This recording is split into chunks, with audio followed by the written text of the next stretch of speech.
네, 조재정 전 새누리당 의원, 김성환 시사평론가, 백성문 변호사, 이남희 채널A 경제부 찾아보셨습니다. 네, 안녕하세요. 안녕하세요. 네, 지금 이 시각 이 법원에서는 이 박근혜 전 대통령에 대한 재판이 진행 중인데요. 일단은 오늘 최순실 씨가 불출석했어요. 불출석 사유가 뭔가요? 네, 어지럼증으로 잠깐 쓰러졌다, 넘어졌다. 네. 그래서 요추의 꼬리뼈 부분에 통증이 지금 심해져서 오늘 좀 나오기 어렵다. 이렇게 불출석 사유서를 내고 그렇게 밝혔고요. 오늘 이 재판이 주목받는 것은 박근혜 대통령 그리고 최순실 씨가 출석한 가운데 또 다른 증인으로 바로 노승일 전 K스포츠 재단 부장이 오늘 나오기 때문에 오늘 재판이 굉장히 관심을 끌었습니다. 어떤 일들이 벌어지고 있는지 궁금했는데 일단 조금 전에요. 노승일 전 부장이 이렇게 증인선을 서왔는데 박 전 대통령은 잘 쳐다보지 않고 뭔가 적는 듯 하더니 이렇게 좀 끝날 때쯤 되니까 이렇게 다시 고개를 들었다. 이런 지금 저희 취재기자들의 전언을 들을 수가 있었습니다. 박근혜 전 대통령은 주로 최순실 씨가 나왔을 때도 정면만 응시하더니 오늘 노승일 부장의 선서 때도 마찬가지로 앞만 보고 있었다고 합니다. 원래는 이렇게 화면상으로 저희가 자료화면으로 미리 준비했습니다만 최순실 씨가 저렇게 나와야 되는데 지금 안 나와서 그렇죠. 노승일 부장과 최순실 씨가 두 사람이 어떻게 또 법정에서 옥신각신할까 이게 관심이었는데 네. 그걸 지금 못 보게 됐어요. 최순실 씨의 다른 재판에 한번 노승일 부장이 나와서 증언한 적이 있었습니다. 네.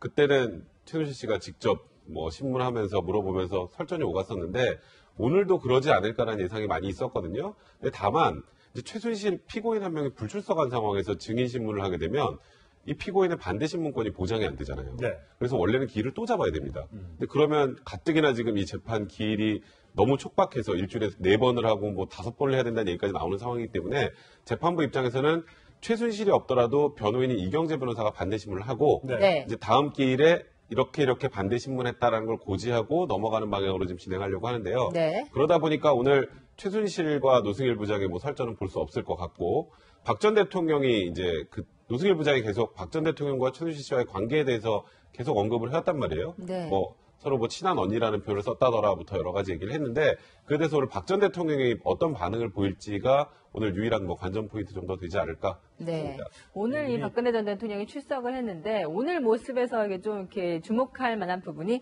손목 보호대 같은 것을 했어요. 그래서 저희가 혹시 이게 수갑 때문에 아파서 그랬을까 이런 생각도 했는데 과거에도 이 손목을 악수를 많이 해서 이렇게 아팠던 적이 있잖아요. 네, 지금 저기 오늘 사진인데요. 네. 뭔가 뭐 볼링 칠 때 이렇게 뭐 아대를 하는 것처럼 보호대처럼 지금 하고 나왔는데 보통 이제 그 피의자나 그 피고인들이 저렇게 손목을 그 수갑을 쳐다 보면 이렇게 손목이 아픈 경우도 좀 있습니까? 어떻습니까? 정확한 이유는 아직까지 밝혀지지 않고 있습니다만. 그러니까 지금 저도 저게 어떤 이유 때문에 보호대를 했는지 모르겠는데요. 수갑이 요즘에는 그러니까 과거에는 굉장히 좀 불편하고 좀 아픈 경우가 많은데 요즘 그렇지는 않다고 하더라고요. 근데 일단 저 수갑을 보여주는 것 자체가 이제 뭐 인권 침해 조교서에 있어서 가릴 수 있게 해주는 거 정도인데 박 전 대통령이 어떤 이유로 지금 저걸 하고 있는지 모르겠습니다만 계속 건강상의 이상이 있다라는 얘기들이 이렇게 솔솔 나오고 있죠. 그것 때문에 재판을 지금 매번 하는 것도 부담이 되니까 세 번만 하자는 얘기가 계속 나오는데 그러니까 건강상의 어떤 이상 징후가 있다라는 것을 저 손목 보호대로 보여주는 게 아닌가. 그 박근혜 전 대통령께서는 고질적으로 손목하고 손에 조금 그 취약하신 분이 네. 지금 화면에도 과거에 이제 유세 장면 보면 저렇게 깁스 비슷하게 했지 않습니까? 네. 네. 박 대통령님, 박 전 대통령하고 악수해 보셨어요? 한 번 해봤습니다. 네. 예. 악수해 보면요, 굉장히 약하다는 느낌이 들어요. 손 힘이요. 예. 네. 특히 이제 선거를 갖다 할 때 보면은 워낙 많은 사람들이 이제 악수를 갖다 하다 보니까 그때는 정말 아파가지고 이렇게 손을 갖다 빼기도 하고 그랬거든요. 그래서 워낙 하여튼 그 이 발목 손 이런 부분에서는 좀 약하시긴 약하실 것 같아요. 예. 네. 그래서 오늘도 아마 했던 것 같기는 한데 어떻게 보세요? 글쎄 이거 우리가 추정하기는 굉장히 좀 그렇죠. 어려워요. 예. 손이 약하다고 하는 사람들은 관절이 좋지 않은 경우에 이제 약하다고 하죠. 그러니까 근육이 안 좋아서 뭐 그런 경우도 있을 수 있지만, 그러니까 그런 어떤 관절 자체나 근육에 원래 문제가 있었다 그러면 그렇게 움직이거나 이렇게 하는 게 좀 불편할 수 있으니까. 뭐 우리가 이제 손목 보호대 같이 이렇게 좀 차고 나올 수 있는 가능성도 있어 보이는데요. 그러니까 정확한 이유는 뭔지는 좀 확인을 좀 해봐야 될 것 같고요. 저는 오늘 재판에서 굉장히 궁금한 부분은 이 최순실 씨가 이게 보통 남 아픈 거 가지고 뭐라고 얘기하면 굉장히 서럽다고 얘기하는데 그게 뭐 실제로 꼬리뼈를 다쳐가지고 그랬을 수도 있겠지만 좀 피하고 싶은 마음이 저는 있었을 것 같아요. 아, 노승일 부장을? 네. 왜냐하면은 노승일 부장하고 최순실 씨하고 박근혜 전 대통령 3명이 있을 때 제일 불편한 사람이 누굴까요? 최순실 씨죠. 네. 당연히. 최순실 씨가 당연히 그런 거고 노승일 부장은 박 전 대통령을 본 적도 없을 거 아니에요. 그러면 결국은 최순실 씨를 건너서 박근혜 전 대통령한테 뭔가 이렇게 얘기가 전달되는 방식이거나 박 전 대통령한테 뭐 물어볼 때도 먼저 물어보지 않고 최순실 씨하고 노승일 부장하고 이렇게 얘기할 텐데 예를 들면 친한 언니 동생 사이라고 최순실 씨가 떠들고 다녔다고 하던데 네. 노승일 부장이 들은 적이 있느냐 없느냐 얘기를 했다고 치죠. 그러면 노승일 부장이 그걸 얘기를 하면 최순실 씨한테 맞느냐 안 맞느냐 물어보면 그 다음에 박근혜 전 대통령한테 물어볼 거 아니겠어요. 네. 그런 관계의 어떤 끈을 딱 이렇게 떨어뜨리는 그런 의미가 있을 것 같고요. 그런 면에서 좀 굉장히 불편한 자리였을 테니까 아무래도 이게 건강상의 문제가 있는지는 모르겠지만 안 나오고 싶어 했을 것 같다. 그런 생각은 듭니다. 근데 그 바람에 이번 공판이 사실 국민적 관심이 많은데 네. 굉장히 하여튼 뭐 김바준 맥주 비슷하게 될 가능성도 있을 것 같아요. 그렇네요. 그래서 저희가 이 노승일 부장이 이런 얘기를 했었죠. 친한 언니 동생 사이다. 이 얘기를 국회에서 했었습니다. 함께 들어보시겠습니다. 자, 독일 하이델베르크에서 최순실이가 저녁을 먹고 나오면서 최순실이가 박 대통령에 대해서 언급한 이야기를 들었죠. 네, 맞습니다. 최순실이가 뭐라고 하던가요? 굉장히 오래된 언니 동생이라고 이렇게 표현했습니다. 그래서 친분 관계를 은근히 과시를 하던가요? 예, 그래서 제가 지금의 현재 대통령이냐고 물어봤습니다. 근데 맞다고 그랬습니다. 저 말을 법정에서 박 전 대통령이 직접 들을 것이 무서워서 혹시 출석을 하지 않은 것이 아닌가 이런 생각도 드네요. 사실 저도 최순실 씨가 오늘 넘어져서 꼬리뼈의 통증 때문에 나오지 않는다는 아니라고 생각하고요. 그것 때문만은 아닐 거라는 생각이 들고. 근데 이렇게 재판에 불출석할 정도고 불출석 사유서를 내야 한다고 하면 있지도 않은 넘어지도 않았는데 다쳐서 못 나갔다? 그러니까 뭐 넘어져서 약간 다쳤을 수는 있지만 그걸 빌미로 해서 나오고 싶지 않았던 것 같아요. 예. 왜냐하면 조금 전에 말씀하셨던 것처럼 이게 최순실 혼자의 재판, 그러니까 박 전 대통령 없는 재판에서 노승일 씨가 나오면 좀 과한 편으로 한판 붙을 수도 있지만 예. 지금 박 전 대통령 옆에 있는 상황에서 지금 이런 얘기들 뭐 은근히 뭐 박 전 대통령이 친하다는 걸 과시하고 다녔다는 예. 내용들이 질문으로 나오면 얼마나 불편하겠어요. 네. 그러니까 어차피 오늘 그 재판에서 밝힌 대로 최순실이 나오지 않아서 반대신문권이 보장되지 않으면 안 되니까 이경재 변호사가 질문할 수 있으면 변호사가 질문해서 넘어가고 싶었던 게 아닌가라는 생각이 좀 들어요. 그래서 뭐 저도 이거는 뭐 최순실 씨가 뭐 꾀병을 부린다는 걸 좀 넘어서서 오늘 그 나오는 거에 대한 굉장히 불편함이 반영이 돼서 어지러움증이 생겼고 그래서 넘어진 게 아닌가라는 생각도 드네요. 예. 저는 그 꼬리뼈라고 하는 것 때문에 잠깐 더 든 생각이 있는데요. 보통 꼬리뼈가 금이 가면 엑스레이를 찍어도 나와요. 근데 어른들이 꼬리뼈 이렇게 넘어져가지고 다쳤다고 할 때 이 충격만 가해지는 경우가 진짜 많거든요. 그거 어떻게 진단이 잘 안 나올 것 같아요. 제가 보니까. 그런 걸 다 고려해서 한 거 아닙니까? 다음 기회에 뭐 바로 나온다고 하는 걸 보면 예. 그렇게 많이 뭐 다친 다친 것 것 같지는 같지는 않다. 않고요. 그러니까 네. 뭐가 생각나냐면 박 전 대통령이 이영선 행정관 그 증인으로 강제 구인될 상황에서 안 나갔었죠. 예. 뭐 휠체어까지 되겠는데 안 나왔잖아요. 예. 그리고 다음날 바로 본인 기일에 나왔습니다. 그렇죠. 이제 그런 거와 유사한 게 아닌가 생각이 들어요. 네. 그런가 하면 이 노승일 부장 같은 경우 헌재에 나가서도 박근혜 전 대통령 측 변호인과 설전을 벌인 적이 있는데요. 헌재에서는 어떻게 얘기했는지 함께 들어보시겠습니다. 민주당의 원내 대표를 지낸 박영선 의원에게 이 USB를 전달한 것은 정치적으로 이용할 명백한 의도가 있는 거 아닙니까? 전문에 안 보셨습니까? 백승재 의원님께서 똑같이 저한테 질문하셨거든요. 저도 답답해서 한 말씀 드리는데요. 예. 이경재 변호사가 질문했던 거, 백승재 의원이 질문했던 거, 새누리에서 질문했던 거, 지금 다 중복돼서 이렇게 질문하시고 아니요, 국민이 뽑은 대통령을 탄핵하는 이 중대한 재판에서 어떻게 중인이 대통령 측 변호인에게 무리하고 그러면 대통령을 밑버리고 국민을 하찮은 인간입니까? 최순실과 연관돼서 일을 한 사람이고 거기에 따라서 제가 처벌받아야 될 일이 있으면 저는 언제든지 처벌받을 각오가 되어 있습니다. 저 당시 저 발언이 굉장히 화제가 됐었습니다. 무례하다는 얘기에 하찮은 국민들을 하찮냐 이걸로 굉장히 노승일 부장이 당시에는 뭐 사이다 발언이다 이런 말까지 들었어요. 아니 그리고 헌법재판소에 가서 저렇게 변호사와 얘기하면서 저렇게 또 큰 소리 칠 수 있는 할 말은 다 하는 스타일이라는 것도 지금 부분을 통해서 알 수 있는 부분이고요. 노승일 전 부장이 어떤 재판 참석에 대해서 관심이 쏠리는 이유 중에 하나는 노승일 전 부장이 참 많은 얘기를 했거든요. 네. 그런 그 최순실 씨 그 모녀 얘기에서도 뭐 정유라는 럭비공 같다. 그리고 왜 이렇게 최순실 씨가 정유라에 집착하느냐? 알고 보니까 늦은 결혼에 아주 시험관하기로 어렵게 얻은 아이여서 딸한테 더 집착하는 거다. 그러니까 우리가 알지 못했던 그런 뒷얘기들도 막 폭로를 하지요. 예. 게다가 이제 독일에 가면서 이제 비덱스포트 설립 과정에서 돈 지원, 승마 관련해서 지원받고 그 돈이 오고 가는 과정도 많이 알 수 있기 때문에 더군다나 캐릭터도 이렇게 앞뒤 눈치 안 보고 할 말을 하는 스타일이거든요. 네. 그렇기 때문에 오늘 재판에서 또 어떤 얘기들이 나올지 주목이 되는데 다만 지금 노승일 전 부장은 박 전 대통령하고는 아마 만난 적은 없는 적은 것 없죠. 같아요. 예. 그래서 어떻게 지금 얘기가 오고 가나 아마 이제 노승일 전 부장은 최순실 씨가 주로 박 전 대통령에 대해서 뭐라고 얘기했었다 이런 부분에 좀 이렇게 증언이 초점이 맞춰지지 않을까 싶습니다. 네. 그런가 하면 이 최순실 씨가 저희가 오늘 나오지 않았는데 좀 의아한 게 최순실 씨가 만약에 노승일 부장을 직접 신문했으면은 굉장히 잘했을 것 같아요. 왜냐하면 지난 공판 때는 검사한테 호통을 치기도 했잖아요. 웃지 말라고. 그러니까 이게 그 최순실 씨가 처음에 재판을 받을 때는 약간 좀 그 주눅 들어 있었다고 해야 될까요? 초기에는 그러다가 이제 어느 순간에 재판에 적응이 되면서 본인이 질문을 하기 시작하고 이제 급기야 검사한테 화까지 내는 상황까지 오게 됐는데, 그러니까 최순실 씨가 지금은 자기도 할 말 다 하겠다는 입장으로 완전히 바뀐 것 같아요.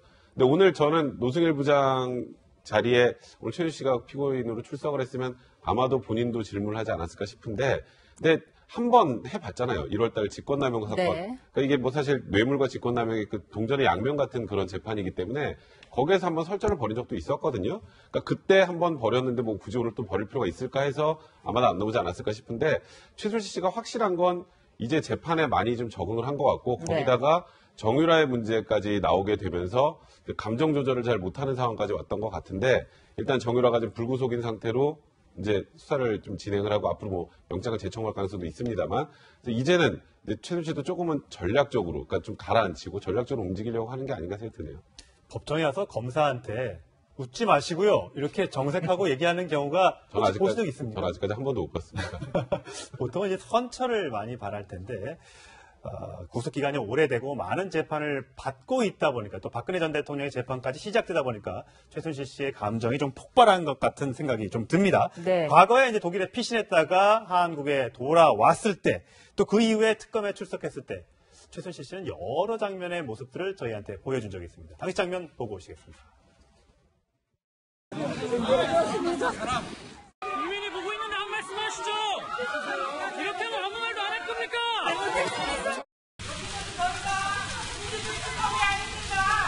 여전히 생각하십니까? 기회겠다 그러고 여기서 죄를 지켜 살게 해야기 때문에 자유민주주의 특검이 아닙니다. 그리고 박 대통령하고 모든 우동게임을 발견하고 자백을 강요하고 있어요. 이거는 너무 억울해요. 우리 애들까지 다 어리숙자까지 이렇게 하는 거는.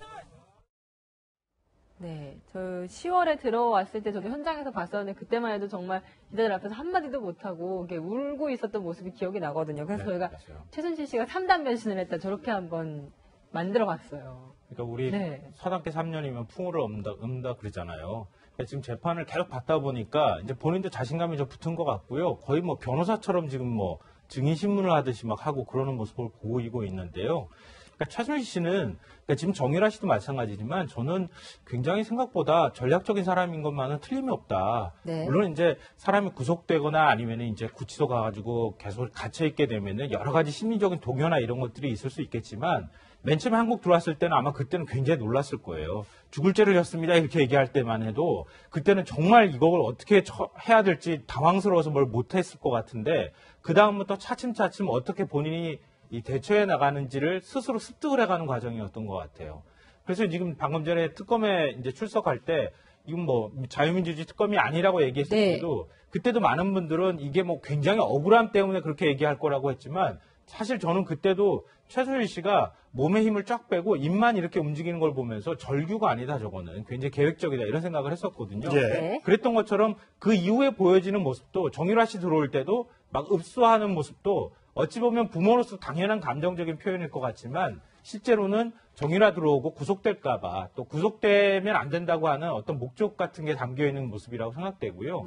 그리고 이제 앞으로 법정에서도 계속 적극적으로 자기가 증인신문 하듯이 그렇게 변호사처럼 추궁하는 모습들을 전 더 많이 볼 수밖에 없을 것 같다, 이런 생각이 들어요. 그 최순실 씨가 전략적이라고 얘기를 하는데, 과연 무슨 모습이 전략적인지 잘 모르겠습니다. 네. 그 박근혜 전 대통령 그 변호인부터 최순실 변호인까지 나는 정말 저분들 변호사 잘못 쓰고 계신 것 같아요. 예. 네. 저기서 고함을 갖다 지르고 검사한테 무슨 호통치고 묻지 말라 그러고 예. 그런 게 최순실 씨 나중에 형량에 도움이 과연 될까요? 정말 전략적이라고 그러면은 그 최순실 씨한테 그 형량에 도움이 되고 박근혜 전 대통령의 형량에 도움이 되는 방향으로 해야 될 것 같은데 지금 나타나는 저런 모습들 갖다 보면은 정말 전략적으로 하는지 변호사들이 어떤 전략을 갖다 가지고 그 법률적인 조언을 갖다 하는지 저는 잘 모르겠습니다. 그 부분 우리 백선문 변호사님한테 정말 꼭 묻고 싶었어요. 예. 어떤 때는 전략적으로, 어떤 때는 또 즉흥적으로, 어떤 때는 또 읍소하고 다양한 얘기들이 나오고 있기 때문에 최순실 씨의 감정 상태를 저희가 참 추측하기는 좀 어려워 보입니다만 일단 이미 2대 학사농단에서 7년을 구형받았잖아요. 다른 뇌물죄 재판이나 여러 가지 재판에서 앞으로 이제 형량이 될 때 이 7년, 어떤 거는 이제 10년 나올 수도 있고 어떤 거는 5년 나올 수도 있고 이랬을 때 총 누적해서 최순실 씨가 살게 되는 형량은 어떻게 결정? 다 합치는 건 아니고요. 예. 다 합쳐서 뭐 50년 이렇게 되면 50년 다 살아야 되는 건 예. 아니고 가장 중한죄 정한 형벌의 2분의 1까지 가중하는 게 이제 최고고요. 그러니까 뇌물죄가 만약에 10년이 나왔다. 네, 그럼 15년 정도까지가 될 수 있는 거죠. 15년까지. 그러니까 그리고 지금 예를 들어서 뭐 뇌물죄로는 무기징역까지 선고 가능하잖아요. 무기징역 선고가 나면 나머지 다 흡수가 됩니다. 네. 그렇게 정리가 되면 되고요. 그러니까 전략적이다 뭐 이런 그 얘기를 하셨는데 사실 그러니까 법적으로 보면 최악의 전략이죠. 뭐 전략을 쓰고 있다면. 예. 그러니까 처음에 탄핵되는 과정에서는 박 전 대통령만 살면 나도 살 수 있다. 그래서 아까 저 민주주의 특검이 아닙니다 했던 것도 완전 이 사건을 정치적으로 접근하겠다는 전략을 가지고 있었는데 네. 사실 그 전략이 철저하게 실패를 한 거죠. 박 전 대통령 측도 마찬가지고 최순실 씨 측도 마찬가지고. 그리고 이제 지금 형사재판으로 들어오면 정치적인 것보다는 하나하나 증거관계를 다투거나 인정할 걸 인정하고 그다음에 형량을 최대한 적게 받을 수 있는 전략을 선택해야 되는데 네. 지금도 계속 모든 것을 부인하고 있는 상황이기 때문에 그러니까 재판부 입장에서도 객관적인 증거가 A라고 나와 있는데 전혀 A가 아니라 B라고 계속 얘기를 하면 네. 나중에 이제 반성을 하지 않는다는 취지로 더 중형이 선고되는 경우가 많습니다. 그래서 그러니까 이렇게 말하면 맞겠네요. 그러니까 전략적으로 접근을 하고 있는데 전혀 전략이 옳지 않다. 네, 그런가 하면 최순실 씨의 딸 정유라 씨에 대한 구속영장은 지난 주말 기각이 됐습니다. 지금 정유라 씨 지금 미승빌딩 엄마의 미승빌딩에서 칩거 중인데요. 정유라 씨에 대한 영상 먼저 보시겠습니다.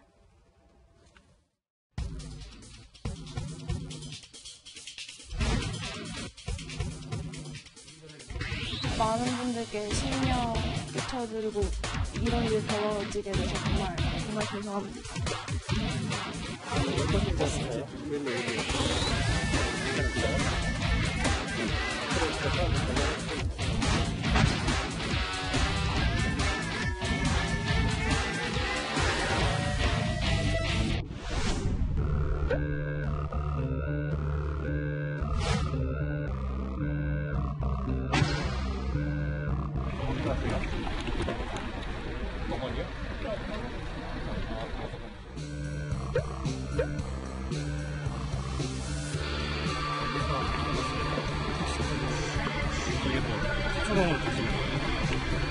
제가 자세한 건 잘 몰라서 죄송합니다.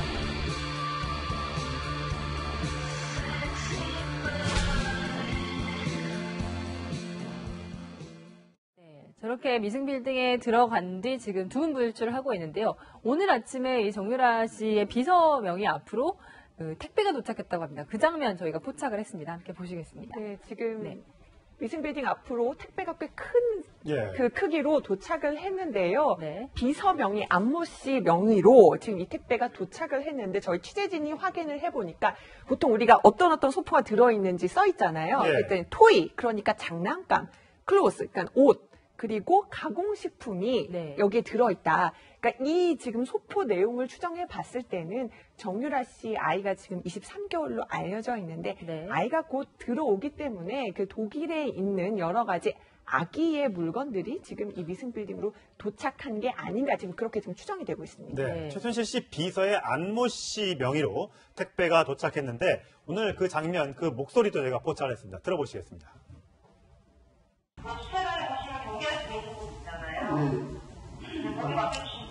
뭐 하시는 거예요? 그러니까 미승빌딩의 이제 관리인처럼 최순실 씨의 비서가 있었던 거죠. 그러니까 본인이 집에 없다 보니까 경비 아저씨한테 대신 좀 받아달라 이렇게 얘기를 한 거예요. 그동안에는 저걸 누가 관리할까? 왜냐하면 그동안 뭐 비어있는 공실도 많다고 하고 또 최순실 씨 나와 있기 때문에 궁금했었는데 비서가 결국 비서가 관리하고 있었던 거고요.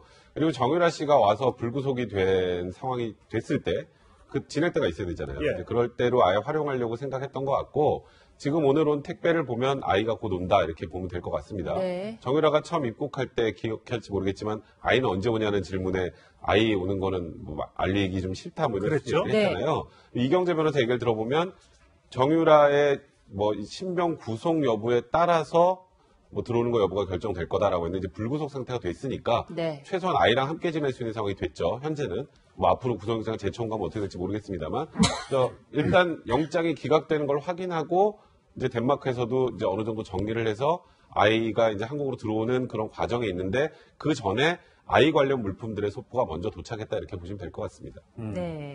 근데 이제 엘리베이터도 막아놓고 사람들 올라가는 계단도 모두 막아놓고 사람들과 접촉을 좀 꺼리고 있는 것 같아요. 아무래도 이제 특히 이제 아이까지 오게 되면 아이 얼굴이 혹시라도 취재진에 포착이 될까봐 그렇게 이제 부담스러워하는 것 같은데 과거 이제 입국했을 때 당시에도 아이 얘기를 했을 때 좀 발끈하는 모습을 보였습니다. 그 장면 보고 오시겠습니다. 고모분하고 아들분은 따로 들어오시는 건가요? 네, 따로 들어. 현지에서 생활하시는 고모분하고 아들분은 체류 비용을 어떻게 해결하시는 거예요? 그건 제가 모릅니다. 제가 아들 입국 날짜는 별로 하고 싶지 않습니다. 아드님 보고 싶지 않으세요? 그럼 어떠세요? 네, 아주 덴마크에 있죠? 네. 어떻게 한국으로 들여올 계획이 있으세요?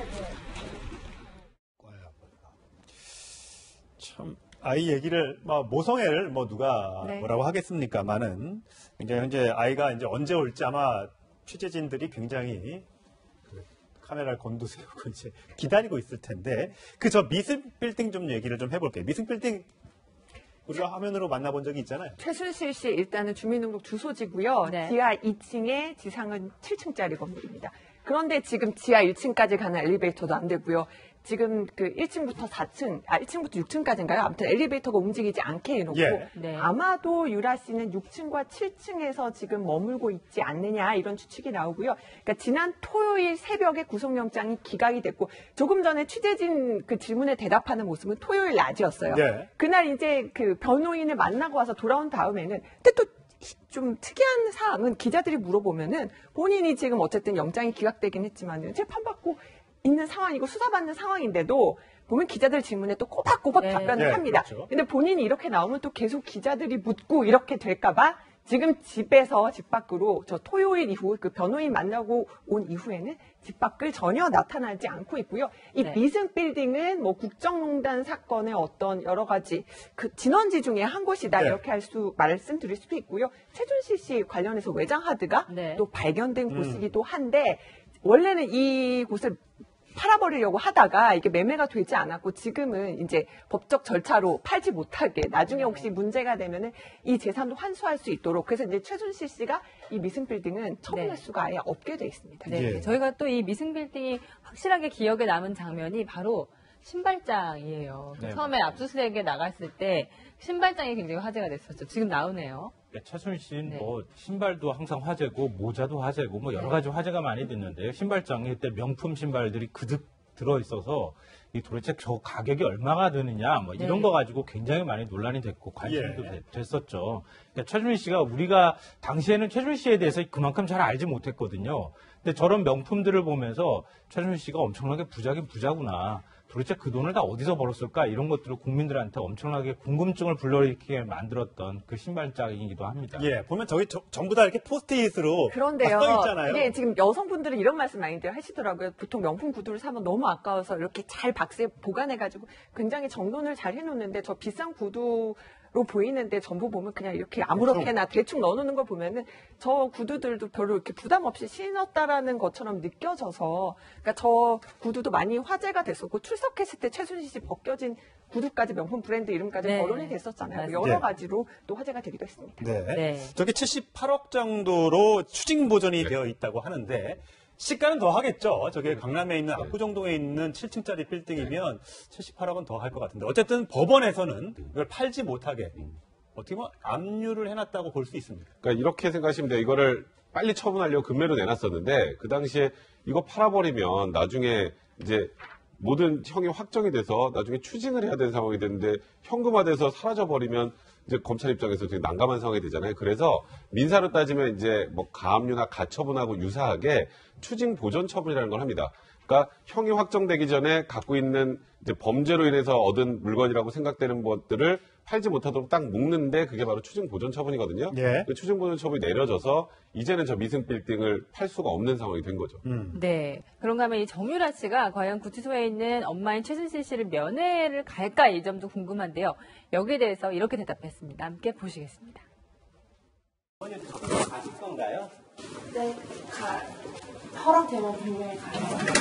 딸하고 어머니가 접견하는 상황을 또 말을 맞춘다든가 이렇게 볼 가능성이 있으니까 당분간은 제 대외적 노출을 좀 삼가하는 것이 좋을 것 같다라는 그런 의견을 내요. 네, 저 어머니하고 공범관계에 있는데 면회 가는 게 가능한가요?